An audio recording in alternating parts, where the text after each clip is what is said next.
Good morning and welcome in to the Pats Nation. I'm Corso. CATONE is here.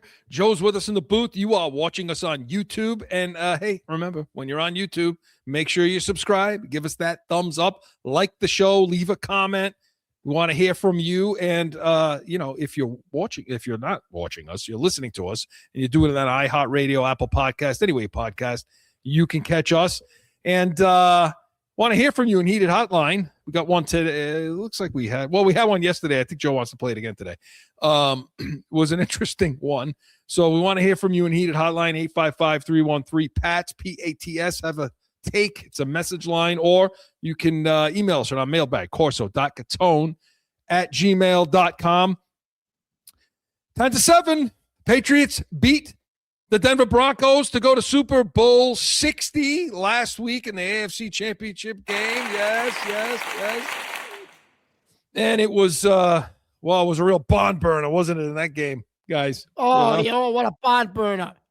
So we talked a lot about it yesterday on Corso and CATONE. We're going to talk a little bit more about it, but we're going to get our first look today into the Seattle. I don't know if I could do this for 2 weeks. The first week was brutal.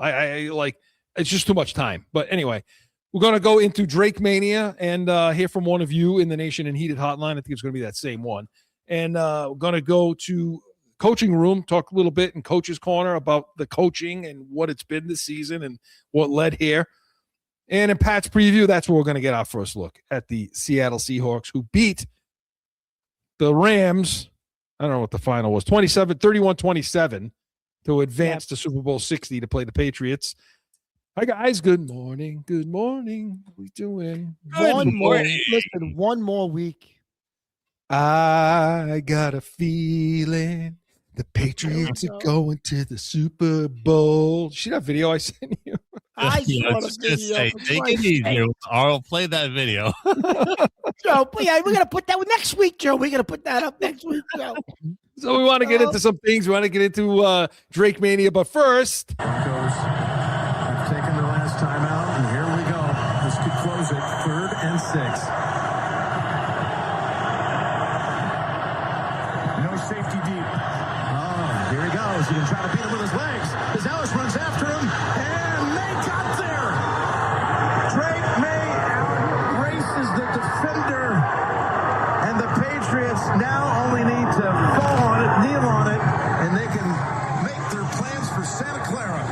On the victory platform with the New England Patriot legend Adam Vinatieri to present the Lamar Hunt Trophy. As the AFC champions, Patriots have won it again. To present the trophy now to Robert and Jonathan Kraft and the Kraft family. Adam, all yours. It's my absolute honor to present the Lamar Hunt Trophy to you, Mr. Kraft, and the family, and all of New England Patriot Nation out there. Congratulations. Congratulations to you guys. I can't tell you how proud I am to be associated with these guys and this organization. I want to thank Robert and Jonathan. I love our quarterback. I love our football team. I love our staff. I'm a lucky head coach. Yeah, okay. So that was some sounds, the final play call of the game, and of course the trophy presentation right on Denver's field. Oh, I love that moment, huh? You think the owner for the Titans wants to shoot himself? Oh. You let Vrabel go. You fired Vrabel. Well, did you hear this week that there's a reporter down there or a media guy down there that has he's got an axe to grind with Vrabel anyway. But, talking about how the Patriots are he's a lucky coach. They're a lucky team. If it wasn't for John, and then he said if it wasn't for the owner, Kraft hired. Yeah, exactly. He said he would have hired an OC that was a stiff because that's what he did in Tennessee. Yeah. Right? Yeah. So what do you guys think? Super Bowl 60. We predicted it, right? Joe did. Wow. Nobody predicted this. Right? Joe predicted like 10, 11 wins, but nobody predicted this, Chris. Yeah. So it was a good day, and hopefully maybe a better Super Bowl. We'll see. We're going to get into it. We're going to talk about that. But first, we want to get into want to talk a little bit quarterback room, going into Drake Mania and talk about it. Joe, whenever you're ready, let's do it.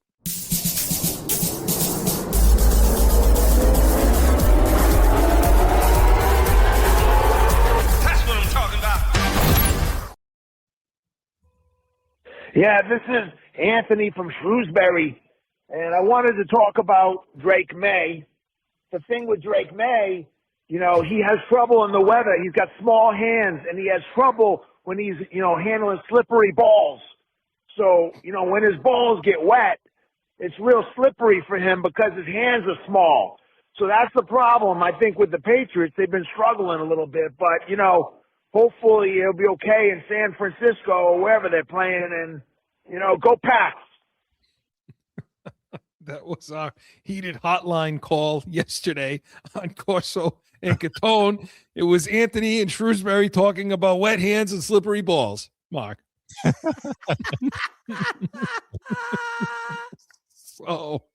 And he must have been enjoying himself. You could tell. Oh, Anthony! I think Anthony might have had a couple of celebratory drinks before he made that call. I think. Well, let's talk a little bit about Drake May. Let's talk about the quarterback room a little bit. Yeah. We talked yesterday. He's been struggling. In these last several games, I went through the numbers. He's 55% from 77% completion percentage, which is the big one. That's the big number.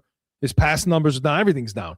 And we discussed it yesterday as to why. Why is this happening? Is it a combination of things? Is it the shoulder?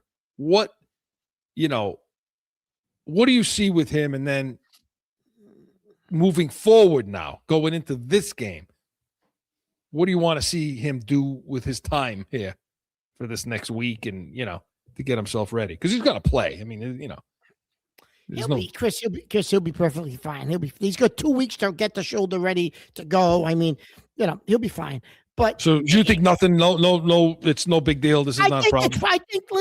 I think what he actually said, we've been going nonstop for 30 weeks.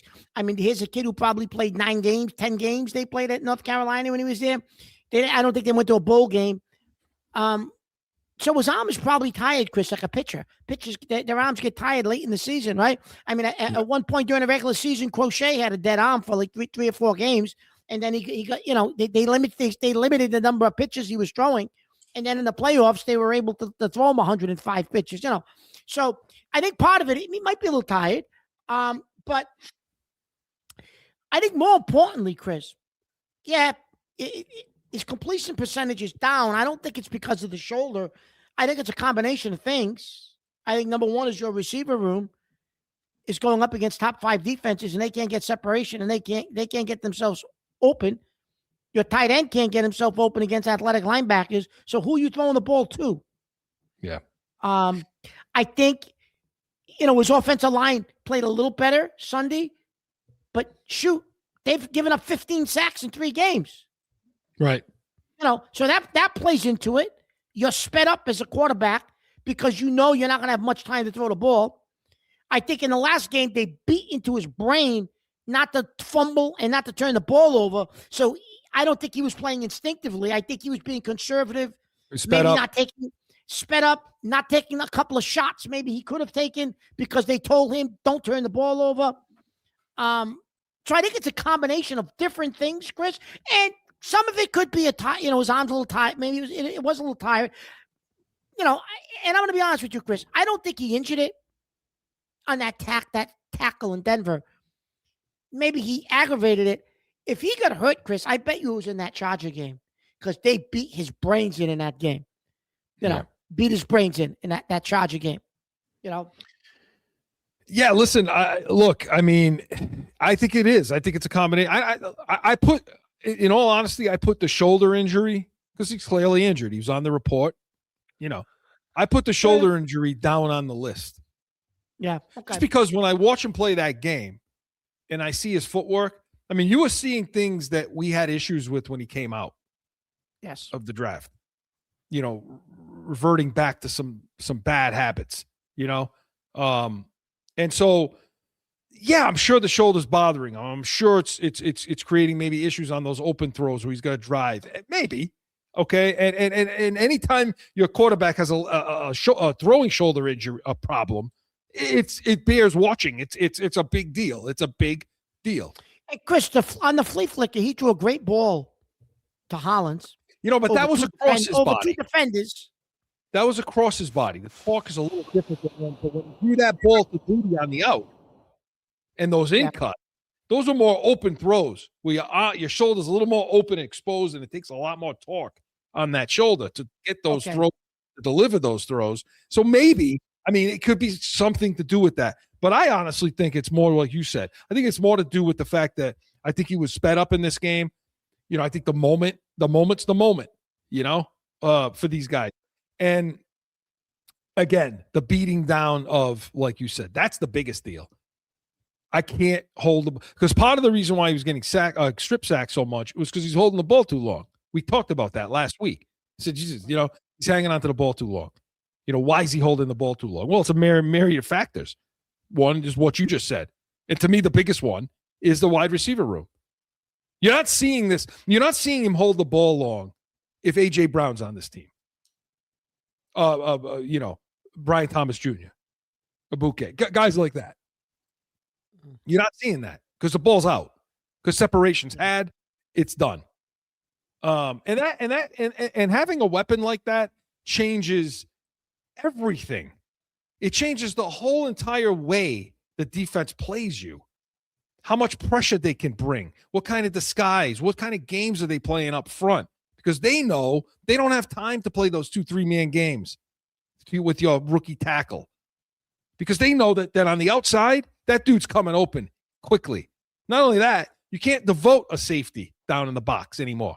You got to put the safety over the top. So it matters.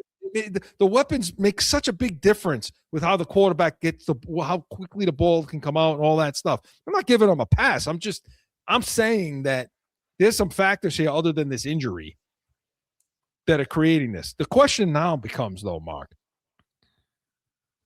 what is our first look just at Drake May as he's going to be with this Seattle team? You know, like I look at the Seattle front and I say, okay, they're a top 5 defense for sure, but they're not. How do I say it, Mark? They're not like Houston. They don't have that guy. You're not afraid of them. There's not a fear in them. Like somebody's come bearing down. Somebody's going to have, you know, Campbell at the line and I'm going to get my face kicked in. Like, you know, Anderson, you know, they're not like that. This team. No, they do more. They scheme. They do different things, Chris. You know, you're right. They don't necessarily have an Anderson. They don't necessarily have a Benito. You know, they don't necessarily have. They don't have those 2 edge guys from, you know, Mack and the other guy from the Chargers. No, but they got a solid. They have a solid defensive front that can create pressure. Listen, Stafford. I know the Rams have a shit better weapons than we got. I mean, you got Adams and Nakua, right? Obviously, their weapons were 1,000 times better than ours. But Stafford threw for almost 400 yards, Chris, because he had time in the pocket. Stafford's not mobile. He's not running around the pocket. You know what I mean? He had time. And there were times he could have run and he could have got out. And if you had a mobile quarterback, you may win that game. Yes. You know. So yeah, listen. Look, they got Leonard Williams. Okay, one of the best D tackles in the game. You know, you got Marcus Lawrence, the linebacker. You know, Ernest Jones, the other linebacker, the 126 tackle. So I mean, these are guys that get sideline to sideline, which you love. Do. So my point is, though, in this game, my first look is I think May is going to have a little more breathing room than he's had in the last several weeks. He's going to have a little more breathing room.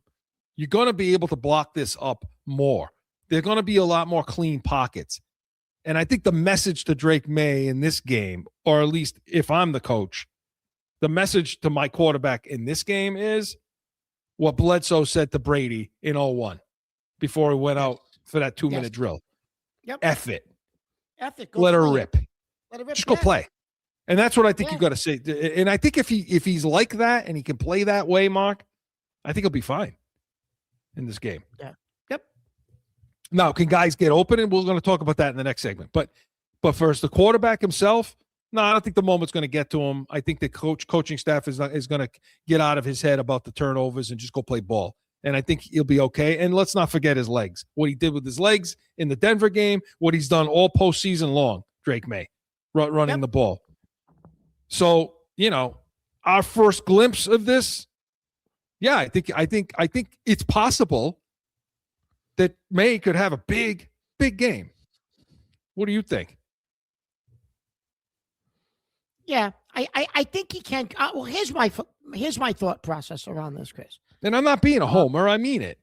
No, I'm not being a homer. Here's my thought process around this. So you go Witherspoon on one side. So he's gonna probably, I don't know, take somebody out, maybe, whatever. But their other corner takes chances, Chris, and they allow big plays. Like Denver didn't allow big plays. Houston allowed big plays during the course of the year, even though they had an incredible defense. And in that game, Booty makes the one-handed catch. Douglas runs free in the middle of the field. I think you'll see some of that again in this game.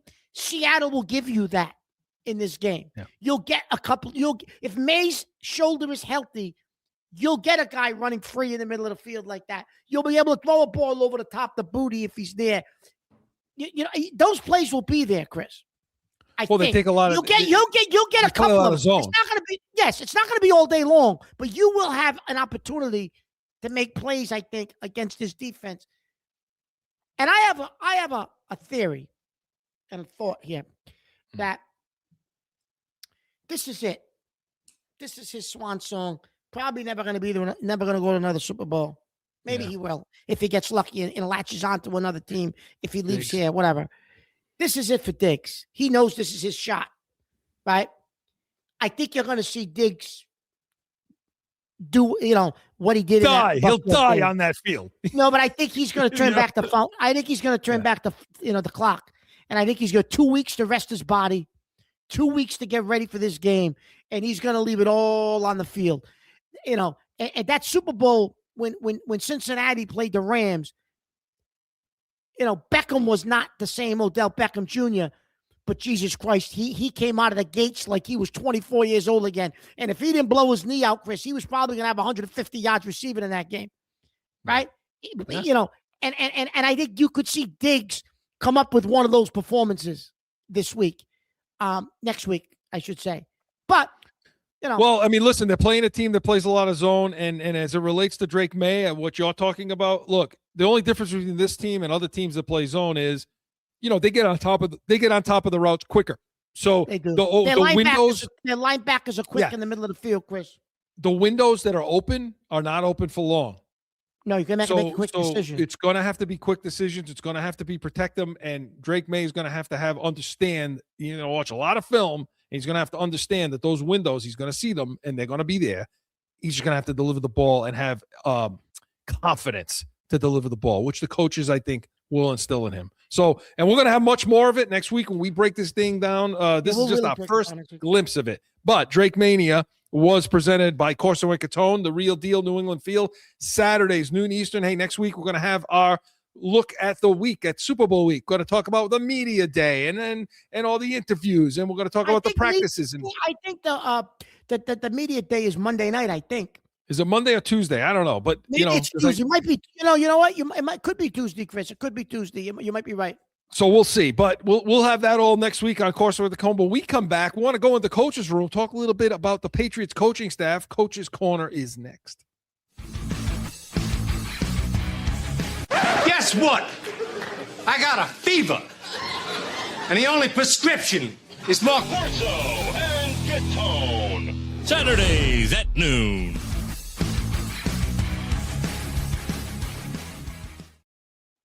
Back in with more Pats Nation. All right, so talk a little bit about Drake May. I want to talk a little bit about the coaches. We didn't talk about that a little bit yesterday much on CORSO and CATONE. So let's do it today, and let's do it in Coach's Corner. Joe. Coach's Corner. The clock is zero, and you knew that you were going to the Super Bowl with this. It just, it's a group effort. It just wasn't me. And again, I stand up in front of you guys, and I am thankful of the people that are around us in that building in our program. And you have to come together, and you have to do what's best for the team. And from a personnel standpoint, from a coaching standpoint, and from the players. And you get everybody to believe in something and buy in. And again, that doesn't come without adversity. You have to have adversity. But I do this for the players. I've been in their position. I've been there, and it's amazing. And I want other people to feel that feeling, and it's for our families who make a lot of sacrifices, and the excitement and the joy that they have. Trust me, I'm fine. Like I'll be okay. I do this for the players to be able to experience this with their families, and our coaches to be able to experience it with their families. Isn't this the guy that said he would like cut off an appendage in order to win a Super Bowl? Something like that. Listen, keep it clean. This is a PG. Listen, don't go off the rails. Don't go off the rails today. Joe gave me a 20-minute lecture after yesterday's show about the listen, language. Anybody who wants to see him go off the rails, please, you have to go watch CORSO and CATONE from yesterday. I did Catone's comments. I was calm. All I made was a couple of nursing home references. I was good. and tapioca pudding. And I was good. But Chris went off the rails. Please go watch his reaction and what he does after Catone's comments. You have to watch it because it's must watch, YouTube TV over here. You have to watch it. Okay. So yeah. And by the way, we're gonna talk about Belichick later in this show too. But I promise Joe okay. How did he do this? How did he get this team here? Nobody. I mean, listen, the preseason picks, we were, 6 wins, 7 wins, that's where we were. Joe had maybe a little higher. How does he get this done? And he's coach of the year. I mean, I don't want to hear any. I mean, it's, Well, Chris started this the day he took over at his opening press conference. Yeah. He started this culture building when he said, we're going to win the division. I want to play home playoff games, and I want to compete for a championship. That's what this program is going to be about. He said it. And we're going to be a family. All in 1 year. He said, and we're going to care about each other. And when something's going on, you got to give somebody a call. You got to. This was all at his opening press conference. Yeah, it was. And he did it in 1 year. You're right. And he also, he also talked about too. If you remember, about talking about to the players when he addressed them, and they kind of give us a glimpse into the room. And he talked about the facilities, the place, the family, meaning the whole organization. Look, guys, these people are here for you, the chefs, the cooks, the cleaners, the people, all the support staff. They're all here to help you, to make your life better. So he did say that. You're right. Let's show them the appropriate respect that they deserve for trying to put you in a better spot. Like that was moment one. And there have been times in this year that's been tested. That theory, that whole idea of family first, we're all we got, we're all we need, all that stuff that Diggs came up with. And he talked about, I want the players basically to make money. I want the players to succeed personally,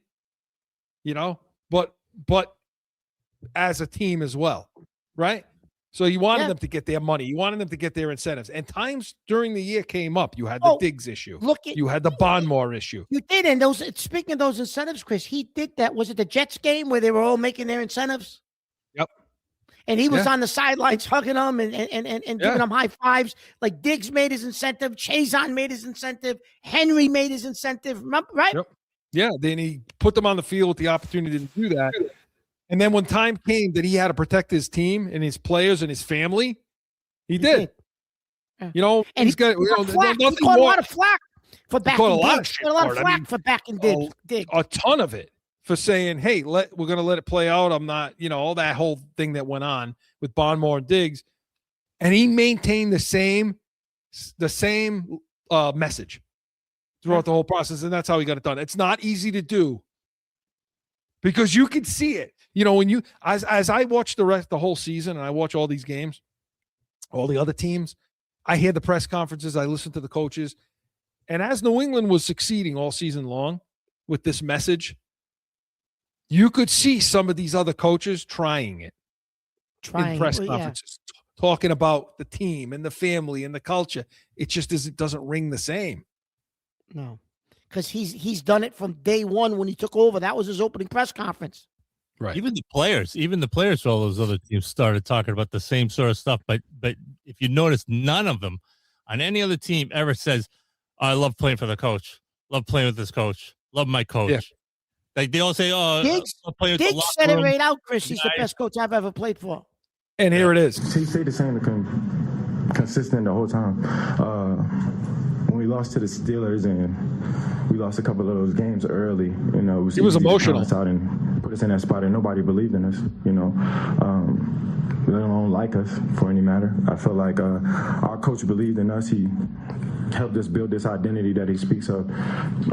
He held everybody to the same standard, and something I'm super thankful for. And I realized that it starts at the head. You know, when you hold everybody to the same standard and you hold everybody to the same requirements each and every day, you hold your teammates accountable. You know what I'm saying? You start looking at your teammates like, you know what I'm saying, self-policing, self-accountability, and you don't want to let your teammates down. So the camaraderie and the team chemistry that he's built from the coaching position, the head coach position, is second to none. Hopefully he wins Coach of the Year because probably the best coach I ever had. And there it is, what you guys are talking about. So, I mean, that's the Mike Vrabel perspective. The other guy that I feel like he gets his due. He gets his due, but I think he's going to get a lot more due, especially with that. Well, this is what May had to say about Josh McDaniels. Great job of mixing it up, doing what we do best, and also mixing it up. I think we still haven't played our best football yet in this playoffs, and I'm looking forward to seeing that and hopefully having that click and win the Super Bowl. That'd be pretty cool. I think just having him and knowing what the game's like, he's great at having feel for that, and he's I think the best offensive coordinator in the league. So I got full trust in him. Yeah. So, Mark, talk about what happened on that sideline, that video you sent to me. Drake May was mic'd up for this AFC Championship game. May was mic'd up, and May's telling him, "This is hard. This is really hard." And it was what about with that right before that last 6 drive. minutes, the last 6 minutes, right? And McDaniels gets on his knee and looks up at him almost like he's talking to his son, right? Because May's a kid; he's 23 years old, and it just turned 23 in August. Yeah, look at the scene he's in. Right, but you can hear it in his voice, he's a kid, right? You're not talking to you're not talking to a 40-year-old right Tom Brady, right? Yeah. And he says to him, "I know it's hard." He says, "But we got 6 minutes to go. We basically just stick with it, because at the end of it, if we come through it, you're gonna. I promise you, I promise you, it's gonna be like the best feeling you've ever had." Yeah, it's going to be worth it. And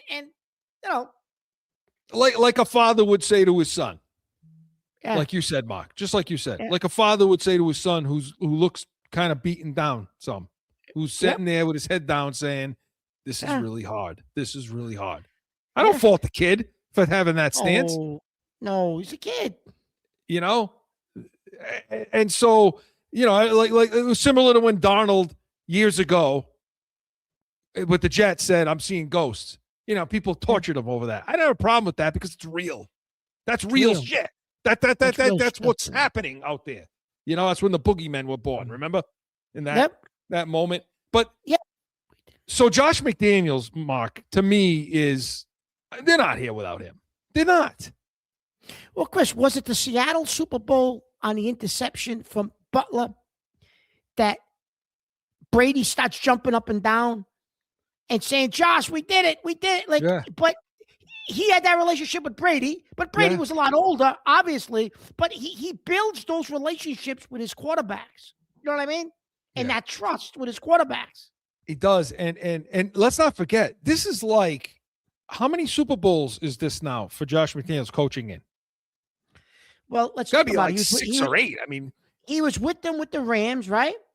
Was he in with them- 01? He was there in He was 01. with them with Seattle. He was with them with Atlanta. That's 3. Was he there in 03 Was he and there 04? was he in 07? I don't know if he was the OC. Was that O'Brien? But he was like a quarterback's coach or something. It's got to be like 6 of them.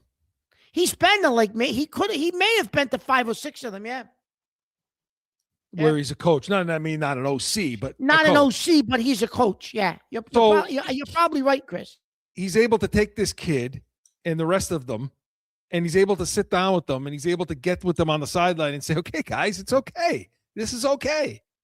Because he'll be able to tell May, this is exactly what is going to happen. I'm not talking about X's and O's. I'm talking about this is what's good, the peripheral. Listen, in any profession, and Mark will tell you this too, so won't Joe, the fear is the unknown, always. I got young attorneys that are going into court and they're gonna try a case and they're nervous. And it isn't about what kind of question do I ask or what kind of objection do I make. It's about where do I stand? How do I address the judge? Yeah. How what side do I sit on? Like where those logistical things are what create fear in a situation. And this is a guy that's able to tell his guys, hey, look, this is what's going to be like. This is what you're going to hear. This is what you're going to see. This is during this time. This is the crap that's going on. That's invaluable for this team, Mark.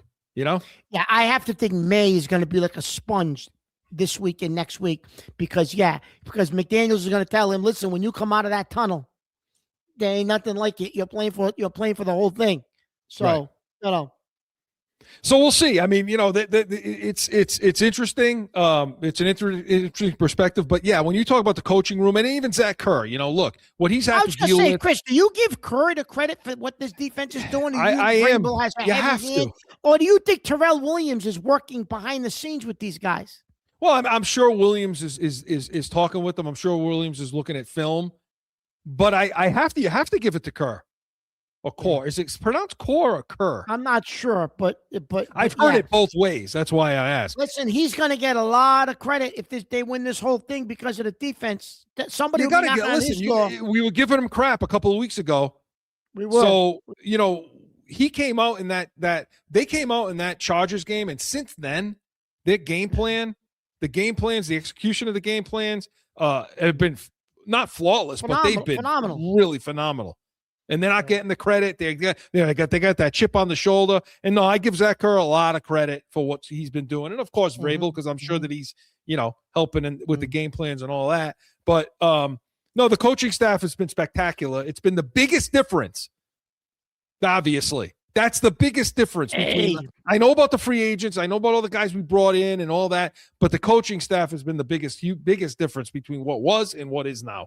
End of story. So give them full credit, and we'll be paying attention to their game plan and what they're going to do. I'm sure that they've been in the lab, and I don't know, it's probably set already. So Chris, it's Super Bowl. So next week is you got a lot of other stuff going on. So I'm guessing, Chris, when they get on that plane, the game plan's already has been installed, and now next week it's just going through walkthroughs and maybe making some tweaks. But all the work is done before you get on that plane, right?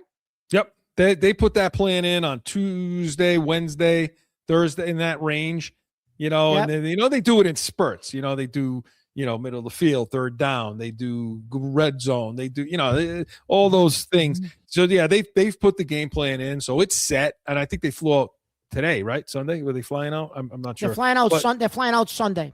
Today, yeah. So I think Vrabel, today. I think Vrabel wants to try to keep it as normal as possible, Chris. Yeah. Well, for them, which that's not going to happen. But and listen, and talking about coaching on the other side, real quick, there's a coaching staff on the other side. They don't have they don't have. No, Mike McDonald's done a great job over there, Chris. He's going to get a lot of votes for Coach of the Year as well. But that's an inexperienced coaching staff too. They've never been here either. No, I mean, it would be different with McVay. That's why you didn't want to see the Rams. I didn't want to see them. I didn't want to see the Rams, not just because of the offensive weapons they had, but just because that would have been the third time they've been to a Super Bowl, and been there, done that, know what to do. Yeah, I don't want to see that. Well, tip your hat to the Seattle coaching staff too. Listen, they lost their home opener to the 49ers by only 4. They lost 3 points to Tampa. They lost by 2 to the Rams. And that's it. Yeah, Chris, nobody's, yeah. 3 beat losses, everyone. right? Yeah, they're a good team. Listen, you're playing a real good team, and that's why everybody's picking against us. Everybody's picking against us. Yeah. So, well, wear it like a badge all week. But Coach's Corner was presented by CORSO Law Group. Because of that, they're wearing the whites, right? They're wearing the old whites because they're going on the road. They're road warriors. Because we're the home team, correct? So we could have wore whatever we wanted. Right. They chose the all whites because they want to embrace that narrative of 9-0 on the road, road warriors, us against the world. So we come back 10-0, right? We come back, going to go with the Pats preview and talk a little more in depth about this game and our first look at the Seahawks. Stick around.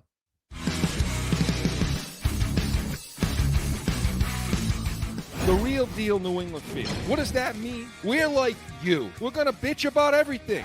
My opinion, our draft, the good, the bad, it was ugly. These people, Mark, drive me freaking insane. Bananas. It's so frustrating and aggravating. I can't take it. The real deal New England feel. It's going to be real.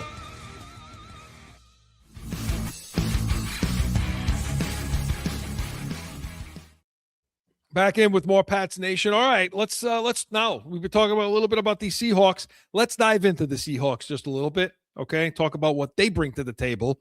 We're going to do it in Pats preview. We're going to do it right now.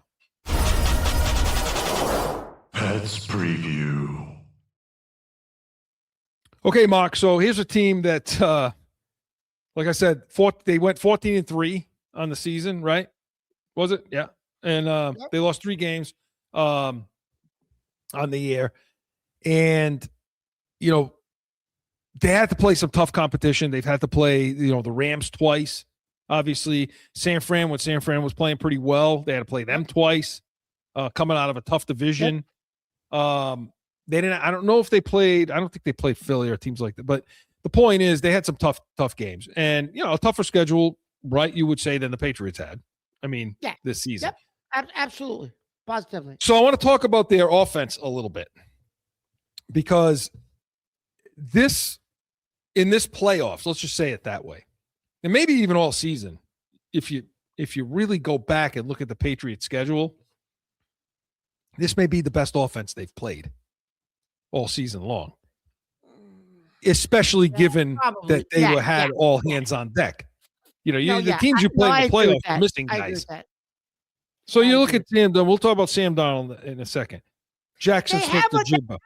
Receiver that's a little bit of a dynamic receiver, I think. Yeah, we're gonna talk about him for in a second. Okay, so I feel it. I know it's coming. Okay, Jack. This matchup you're going to tell everybody the story that we talked about 4 or 5 weeks ago, when I said, "What happens if this happens?" Anyway, you tell the people the story. But Jackson Smith-Njigba, you got a Barner, the tight end. You got Cooper Kupp. You got Kenneth Walker, who I think is one of the best running backs in football. Okay, this kid. He's healthy. When he's healthy, he is, and he's healthy right now. And then Rashid Shaheed. Okay, Chris, believe it or not, I'm scared of Cooper Kupp in the middle of the field against our defense. So let's talk about it. Talk about Sam Darnold.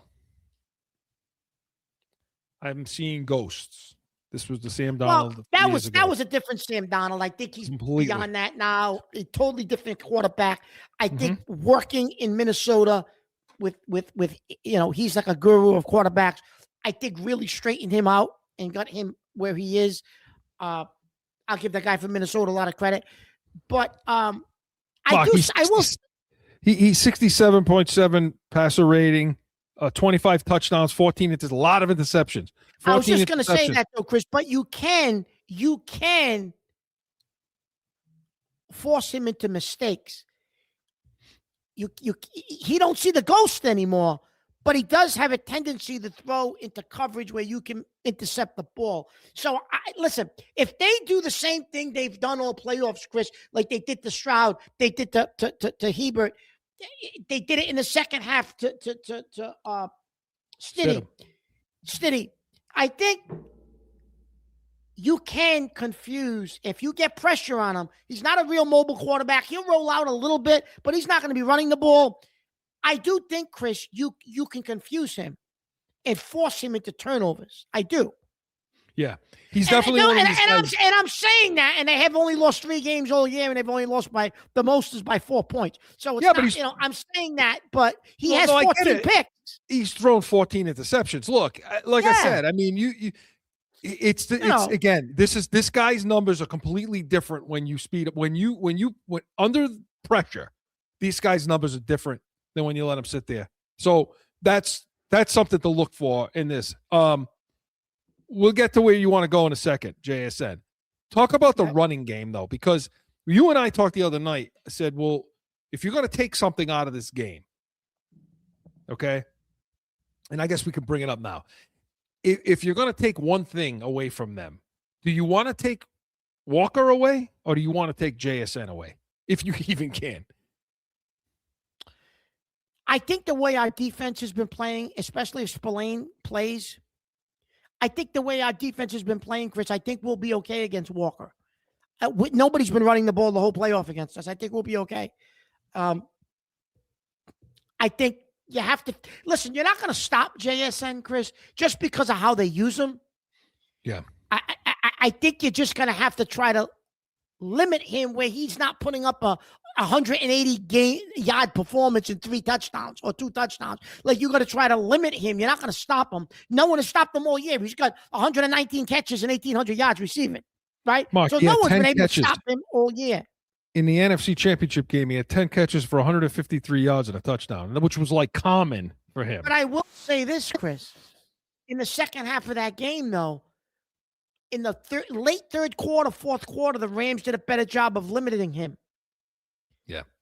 So because he had like 140 yards halfway through the third quarter.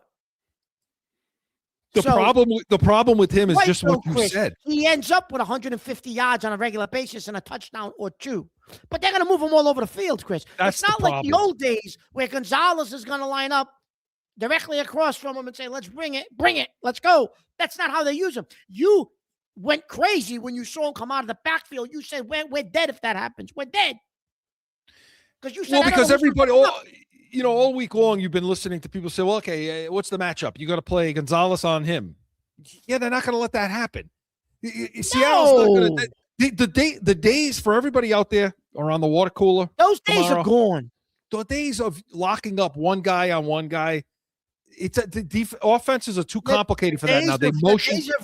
The days of Reggie Wayne lining up on one side and Marvin Harrison on the other, those days are gone. And they did that the entire game. Those days are gone. Right. You say, well, Ty Law is going to play on this guy. Listen. Yeah, those days are gone. The motion, there's too much motion. They moved this particular player. They move him around, like Mark said, all over the place. And then what's going to end up happening is if you're sitting there, if you're the Patriots and you decide, we're going to play man coverage all day long on this guy. That's it. All day. Well, now it's just like in basketball, not to cross sports, but they're going to hunt the matchups at that point. Yeah. And they're going to put him in motion. They're going to put him in the backfield. You put him in the backfield. When you put a running back in the backfield and it looks like 20 personnel. So it looks like 2 running backs, no tight ends, receivers. That's the look. Yeah. Well, you can't take a corner and put him on a running back. It's just not done. The alignment isn't proper. Yeah. So you're never going to have that matchup. So if you put him in the backfield, you better pray to God he doesn't end up on one of our linebackers. Tavai will handle him. Tavai will handle him, Chris. Tavai. So it's going to definitely be a cat and mouse game. Now, what I can see them doing with him is in and out coverage. So what I could see happening is when he lines up on the outside, if you really want to put Gonzalez on him, you can do that. You can meet in the middle, and you can do that. If they line him up in the slot or if they line him up in the backfield, you can put Jones on him. I'm okay with that. I'm a hell of a lot more okay with that than getting a safety caught on him or getting a friggin' linebacker caught on him or Mapu or somebody like that. Yeah, that's a problem. That's a problem, Chris. So I think you can combine Marcus Jones and Gonzalez on this kid, Yeah. But Mark, you got to figure out how the hell you're going to stop Barner, the tight end, and Kupp in the middle. You go ahead, talk about that. Listen, Kupp had a resurgence last game, and everyone's like, it was just because he was playing the Rams. No, he's healthy. He's getting healthy. He was injured on and off all season. He's getting healthy. The last 3 weeks, you saw it the last couple of weeks of the regular season, and last week and this week, you saw a different Cooper Kupp. Yeah. They're going to try to exploit Chris, the middle of our field with him. He's going to be the guy he looks to on third down as a possession guy. And he, believe me, Chris, he's going to be a factor in this game in the middle of the field. And we're going to have to figure, because as you said, the focus has to be on JSN. But I'm afraid this could be a game where Cooper and Walker. I'm afraid this could be a game where Cooper Kupp gets like 10, 11 catches, 100 yards, 110 yards, and he ends up being the possession guy. Move the sticks, move the sticks, move the sticks. That's what I'm afraid of. I'm afraid of that. Because I'm going to tell you something, Chris, because Davis gives you such a damn cushion. If he gives Cooper Kupp that cushion, he's going to chip him. He's going to kill him. This has been the whole problem with the decision all season long to say, well, we want to be in man, not zone. I mean, we have zone, we have man corners. The problem is the other two guys. So when you want to decide to play man, now you don't have to do it across the board, but like if your other two guys get caught up in man, now you're dealing with linebackers and safeties, dealing with Cooper Kupp and Bonner, and maybe even Walker out of the backfield. Yeah. That's a problem too. Picture Tavai running with him. And I'm going to tell you the other guy I'm afraid of, Chris, because in the last two games, he's caught a deep ball in each game. He runs by somebody. Is Rashid? Rashid.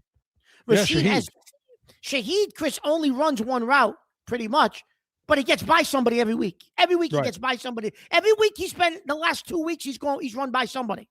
No, so this is going to be the biggest test for this defense, no question. And it's from a schematic standpoint. I guarantee you we get at least one holding call on Davis on Shaheed. At least one. That's no prediction. He's famous for it. And Mark, so flipping to the other side of the ball, because we're going to be breaking this down next week too. We're going to break it down a hell of a lot more. Looking at the defense, we talked about this just a little bit earlier in the show about what a professional defense this is. I mean, like I said, I mentioned guys like Will Lawrence and Witherspoon and Williams and Jones, Ernest Jones. When I say professional defense, I think Drake May is going to have a little more room. I don't think it's as menacing. That's the word. It's not as menacing of a defense as Houston was. Where guys just Hunter and Anderson. But Chris, they will run different looks at him to try to confuse him. And you're going to see back again is what the Chargers were doing to Campbell and Wilson on that left side. You're going to see two-man games, believe it or not, Chris, games, and overloads. Yes, as dominant as he was during the season getting sacks, Bonino from Denver, he's not that type of a rusher. He was somebody Campbell actually is more comfortable going up against. You're right. You're going to see what the Chargers did is what Seattle's going to do to us. And that's scary because we had all kind of trouble. Only better. We had all kind of trouble in that game. Yeah. Campbell didn't know him and Wilson didn't know what was going on. Yeah, 2-man games, 3-man games where they're picking one guy and they're looping and overloads. That's what you're going to see. I mean, it's going to, so how do we handle it? Well, again, chips, you're going to need help on that edge. You're going to have to run the ball, Mark, against this team.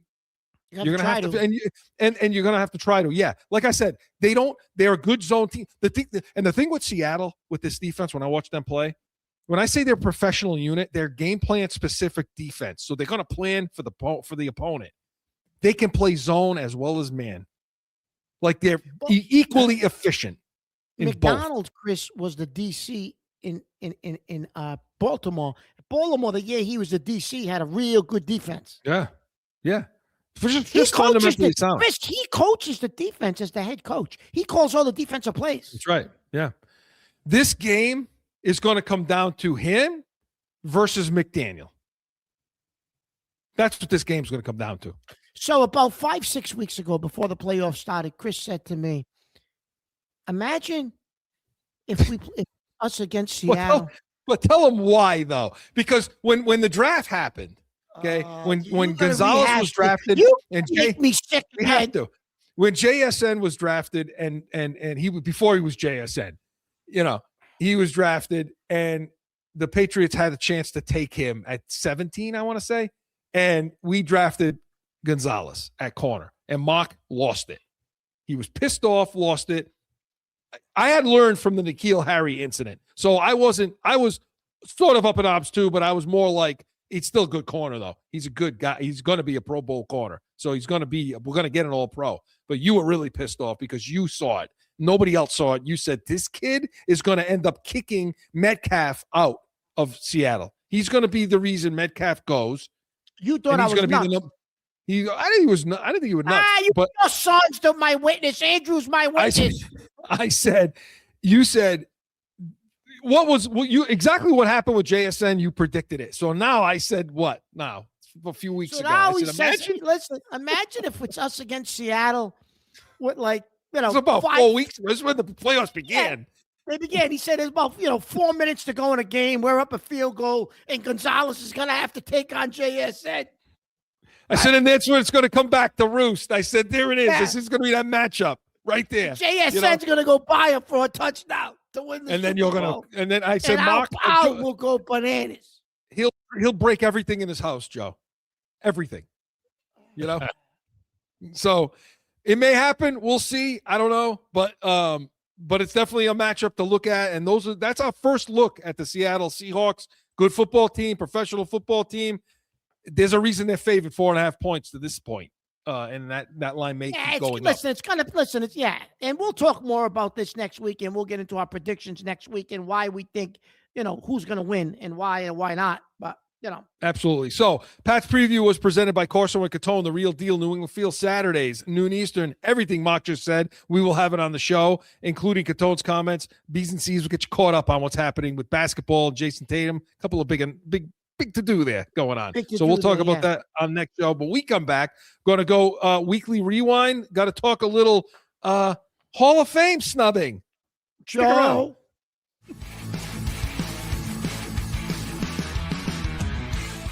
No one ever thinks they will be in need of a criminal or traffic lawyer, but things happen. CORSO Law Group is Arizona's leading criminal and traffic law firm. Call or go online to CORSOLawGroup.com and talk with these expert attorneys.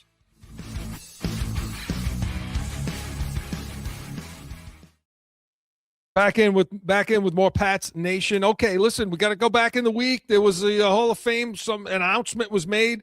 Bill Belichick did not make the Hall of Fame on the first ballot. We're going to discuss it in Weekly Rewind, and we're going to do it now.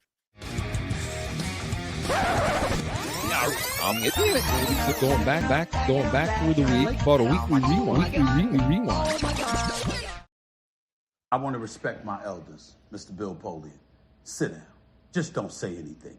You don't 100% recall whether you voted for him or not, but you recall everything else you said and what you didn't say. But you didn't recall whether you voted for the man. So you remember everything surrounding the subject, but you don't remember whether or not you actually voted for him 100%. That's the most asinine thing that I've heard in quite some time. Sit down. That's all I'm going to say to them. I'm not going to be disrespectful to my elders, okay? My mama was like Mark was yesterday. I'm trying to be nice, but this is ridiculous, okay? Now let me say this to everybody about the Pro Football Hall of Fame.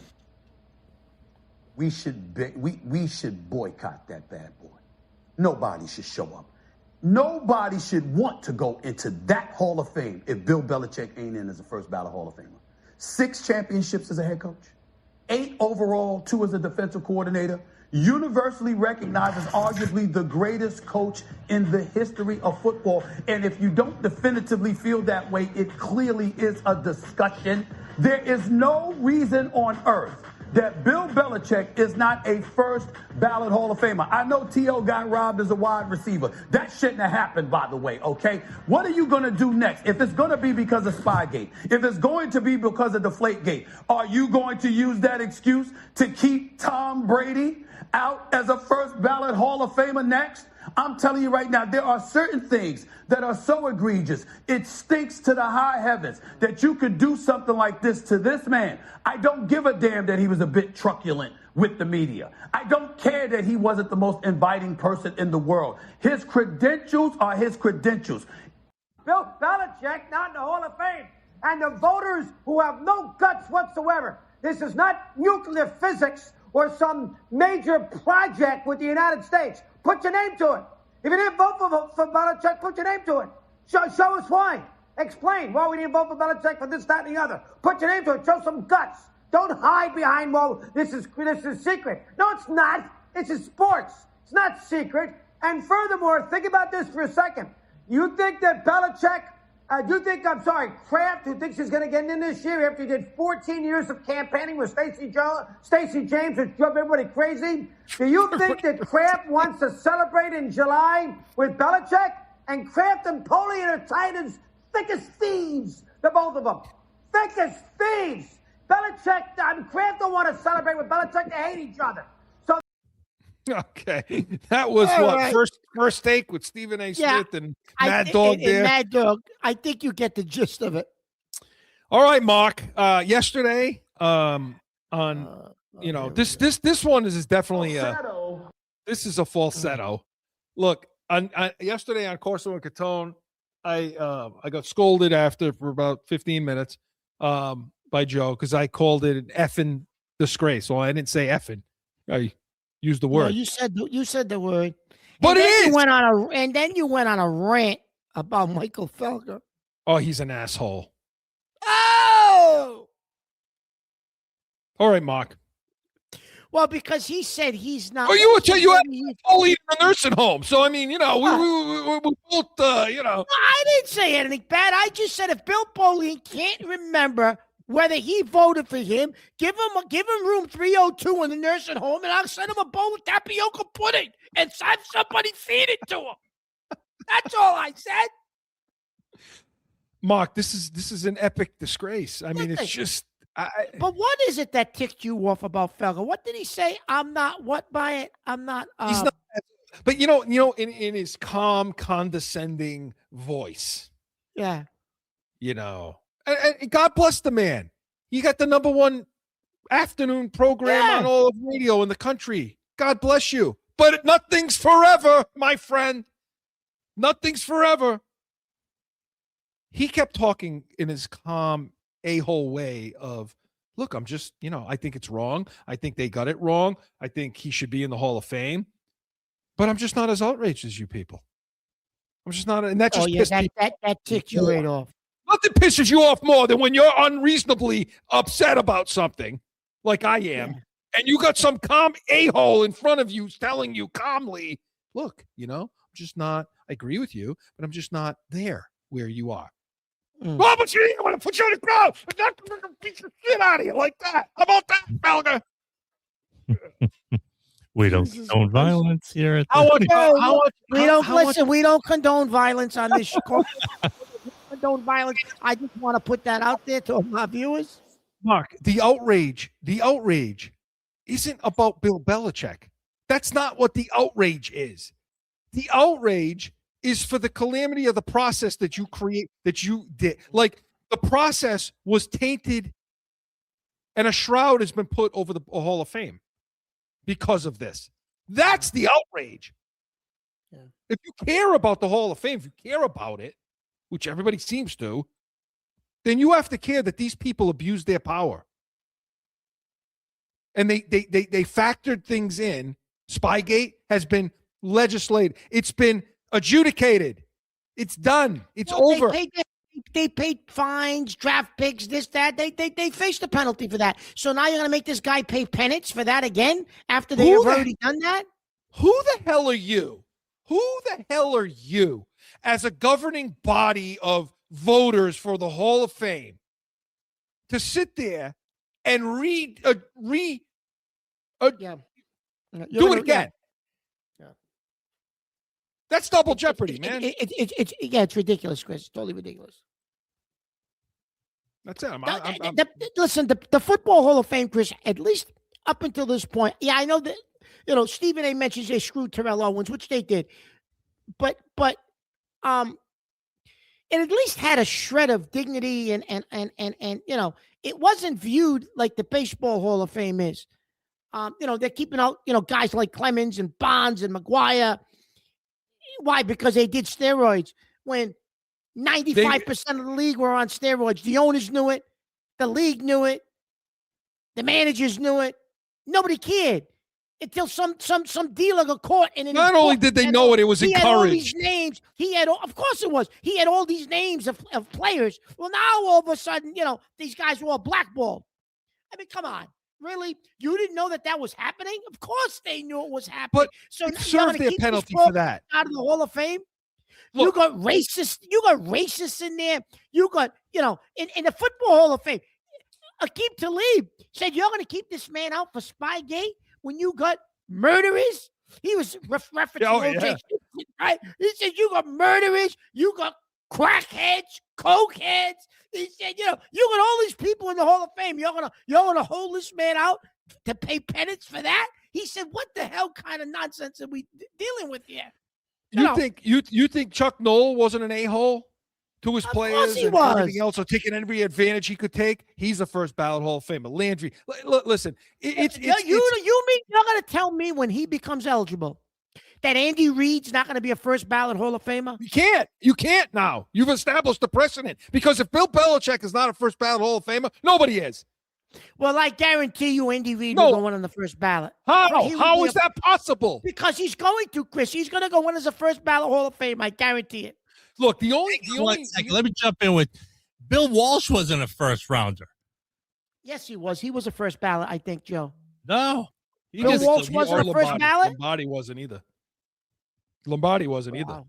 I knew Lombardi wasn't, but I thought Walsh was. Walsh wasn't? No, I think Joe's right. I think he's right. Doesn't Reid come from his tree? Andy Reid comes from his tree, yes. Listen. There's no doubt. There's no question.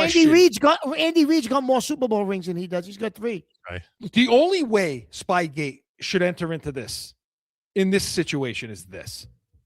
If the reason Belichick was getting into the Hall of Fame was based on like that year or just the year before it, or it was tight. It was like, and that takes him out. That means he never gets in. That means he's not qualified to be in the Hall of Fame. That's it. Chris, after Spygate, they went undefeated. Right. 2 years and later, then they go undefeated. More. Then he won 3 more Super Bowls after that. Yeah. Which in itself is enough.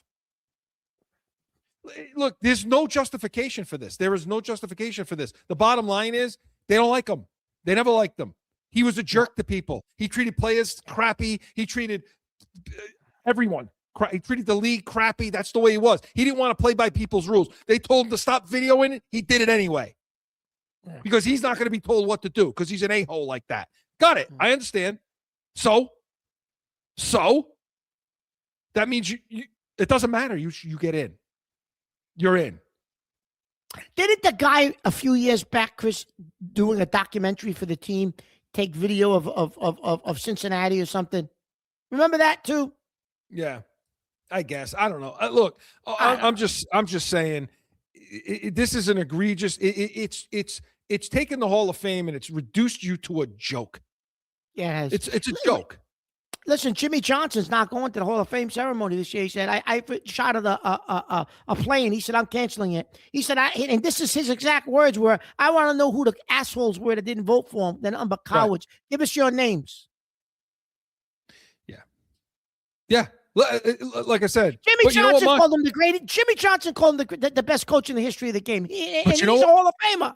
This may be the best thing that ever happened to Belichick, to be honest with you, because of course it is. Prior to this decision, this happening, he was getting looked at like a big joke right now. Yeah. This all this did was make everybody talk great about him again, and bring back all the accolades and everything else. Because you know who leaked it? He did. There's only reason why we know this. It was given to Wickersham. He leaked it to Wickersham, of course. Listen. And people are coming in, Felger, that you a-hole. You know what? I can't wait. Someday you're going to be up for some stupid friggin' broadcast in the Hall of Fame, and some jerk is going to be sitting there with their little pen and paper, and they're going to say, oh, Michael Felger, he was the biggest asshole amongst everyone. And you're known for it to everybody. And we'll see how you feel. We'll see how outraged you are then and when that happens. But you know what? Like, yeah, listen. Who leaked it? Who leaked it? Well, I got a question then for everybody.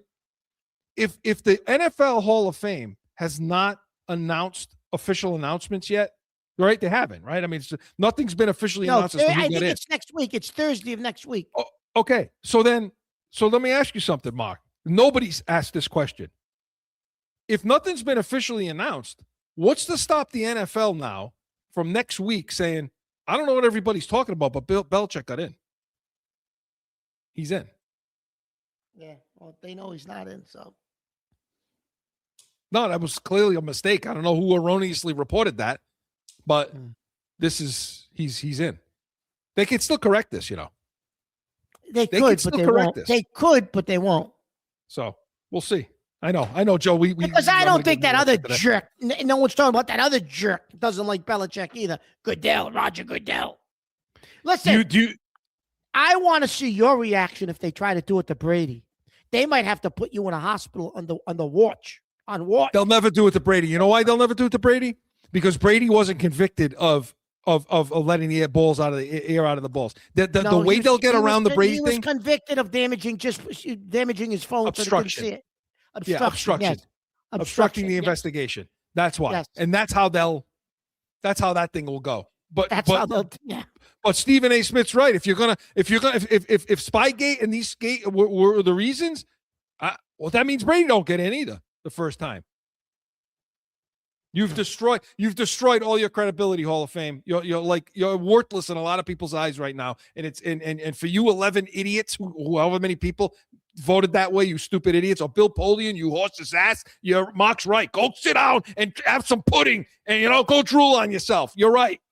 Because you screwed the Hall of Fame by passing that around, and then to act like, I don't know who I voted for. Chris, they changed the goddamn rules of the game for him because he cried because Indy couldn't beat us because Ty Law was banging guys all over the field, and he changed the rules.